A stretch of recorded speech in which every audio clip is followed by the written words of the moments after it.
আসসালামু আলাইকুম রহমতুল্লাহ। আরও একটি নতুন ভিডিওতে আপনাদের স্বাগতম। আমাদের রাজশাহীতে গতকাল রাত্রে অনেক বৃষ্টিপাত হয়েছে, তো দেখা যাক আদার বস্তার কি অবস্থা। এখন পানি জমেছে কি পানি জমেনি, পানি জমলে অবশ্যই বের করে দিতে হবে। চলুন দেখা যাক। এগুলো আমাদের পরে রোপণ করা হয়েছে বস্তাগুলো, এগুলো এখন আদার গাছ বের হয় না, আর এগুলো এক সপ্তাহ আগে বের হয়ে গেছে। দেখুন সবগুলোতে প্রায় গাছ চলে এসছে, মাটি বস্তাতে পানিও জমে নাই। সকল বস্তাতে প্রায় গাছ চলে এসছে আমাদের, মাটিতে কোনো পানি জমেনি, কিছু জমেনি। আল্লাহর রহমতে সব গাছগুলোই প্রায় ঠিকঠাকই আছে, কোনো রকম রোগ বালাইয়ের চিহ্ন এখন পর্যন্ত দেখা যাচ্ছে না।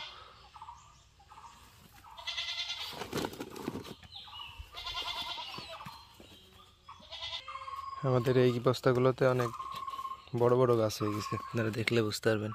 প্রায় 1 ফিট লম্বা গাছ হয়ে গেছে। সকল বস্তাতেই গাছ বের হয়ে গেছে। কোনো বস্তাতে পানি জমে নাই। পানি নিষ্কাশনের জন্য আপনারা জানেন বস্তার তলে টেরা করে দিছিলাম। আপনারা অবশ্যই জানেন আমরা বস্তার নিচে ফুটা করে দিছিলাম, যার জন্য কোনো বস্তাতেই পানি নাই, কোনো বস্তাতেই পানি জমে নাই। আল্লাহর রহমতে আমাদের প্ল্যান সাকসেসফুল হয়েছে। সকল বস্তাতেই আদার গাছ বের হয়ে গেছে। এখন বৃষ্টির পরে আদার গাছের একটা রোগ হয়, ছত্রাকে আক্রমণ করে সম্ভব। এই ছত্রাকে আক্রমণের জন্য বস্তার আদাগুলো নষ্ট হয়ে যায়, পচে যায়। এর জন্য আমরা ছত্রাকনাশক স্প্রে ব্যবহার করব। আর দেখেন, আপনারা দেখলে বুঝতে পারবেন, একটা পোকা দেখা যাচ্ছে, কালো কালো কালো কালো পোকা দেখা যাচ্ছে। এই পোকাগুলো গাছকে খেয়ে ফেলবে, নষ্ট করে ফেলবে। দেখুন কালো কালো পোকা, এই কালো কালো পোকা দেখা যাচ্ছে, এগুলো গাছকে নষ্ট করে ফেলবে। দেখুন এটার পাতাটা খেয়ে নিছে। আজকে আমাদের ছত্রাকনাশক স্প্রে করতে হবে।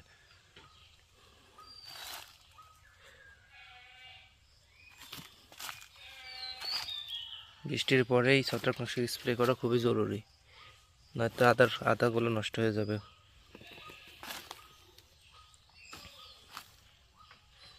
আমরা অটোস্টিন 1 লিটার পানিতে 1 গ্রাম অটোস্টিন ব্যবহার করব।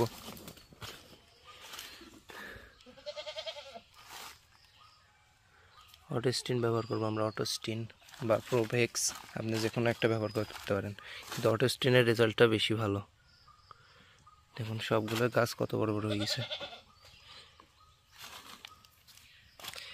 এগুলোতে 2টা 3টা গাছ বের হয়ে গেছে,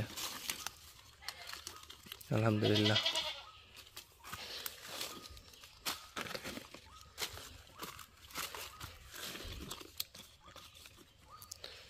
সবগুলোতে গাছ বের হয়ে গেছে।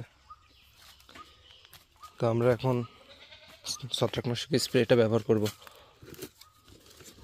দেখা যাক কি হয়। আল্লাহ ভরসা। আমাদের সব আদার বস্তাগুলো ঠিকই আছে আপাতত, দেখা যাচ্ছে সব আদার বস্তাগুলোই ঠিক আছে।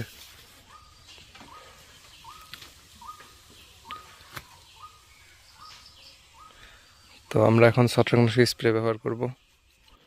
আমরা আদার গাছে বৃষ্টির পরে এটা ইমিডাক্লোর পাউডার সামান্য পরিমাণ 10 লিটার পানিতে, আমরা 10 লিটার পানি লিছি। 10 লিটার পানিতে 2 থেকে 3 গ্রামের মতো ইমিডাক্লোর পাউডার নেব। একটু পরিমাণ ইমিডাক্লোর পাউডার ও ছত্রাকনাশক অটোস্টিন বোতলে ঢেলে রেখেছি। অটোস্টিন 2টা এক জায়গায় নিব।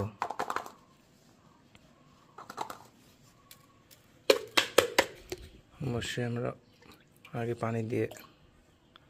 পানিতে খুব ভালোভাবে মিশিয়ে নেব।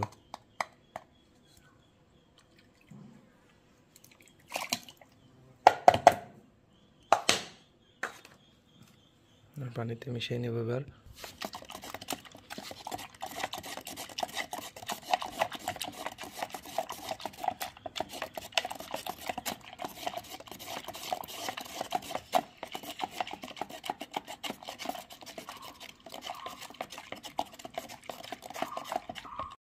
তো আমরা ছত্রাকনাশকে বিষ স্প্রে করব, সেই জন্য আমাদের 10 লিটার পানি নিয়েছি আমি। আমার 10 লিটার এখানে হয়ে যাবে।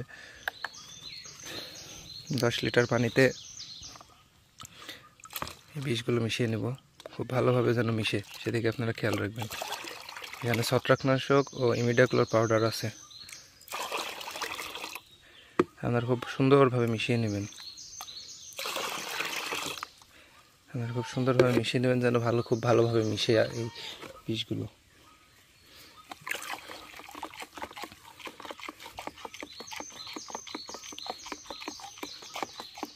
তো আমরা অল্প অল্প করে এখানে ঢেলে নেব। এটা 2 লিটারের জার, এখানে আমি আস্তে আস্তে ঢেলে নিয়ে বিষটা প্রয়োগ করব।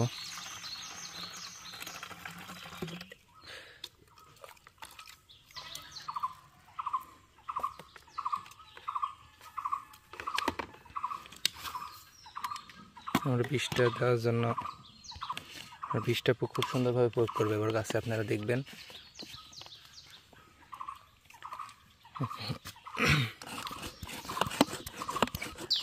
আপনারা দেখুন, এখন আমি গাছে স্প্রে করব।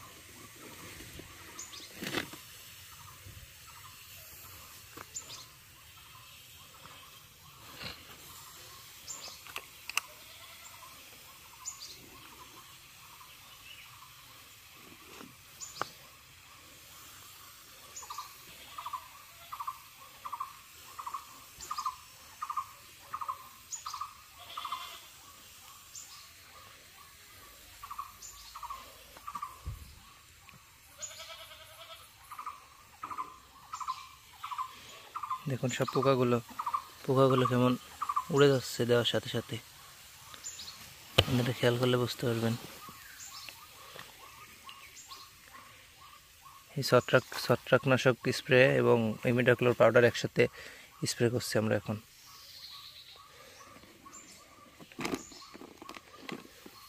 ছত্রাকনাশক আমরা অটোগ্রুপ কেয়ার লিমিটেডের অটো স্টিনটা ব্যবহার করছি, যার রেজাল্টটা খুবই ভালো।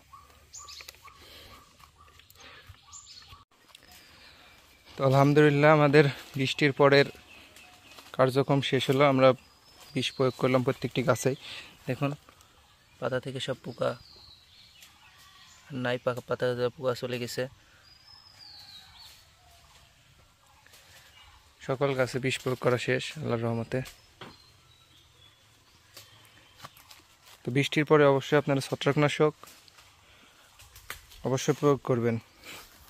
গাছের পাতা যদি খেয়ে নেয় সেক্ষেত্রে ইমিডাক্লোর পাউডার ব্যবহার করবেন। পরবর্তীতে যদি কোনো সমস্যা হয়, খণ্ডপচা রোগ, এগুলো থেকে আপনারা দ্রুত প্রতিকার পাবেন এগুলো ব্যবহার করলে। ছত্রাকনাশক অটোস্টিনটা আপনারা যদি ব্যবহার করেন তাহলে অনেক ভালো রেজাল্ট পাবেন। সেক্ষেত্রে হলো 14 দিনে একটা, 30 দিনে একবার এরকম প্রয়োগ করতে হবে।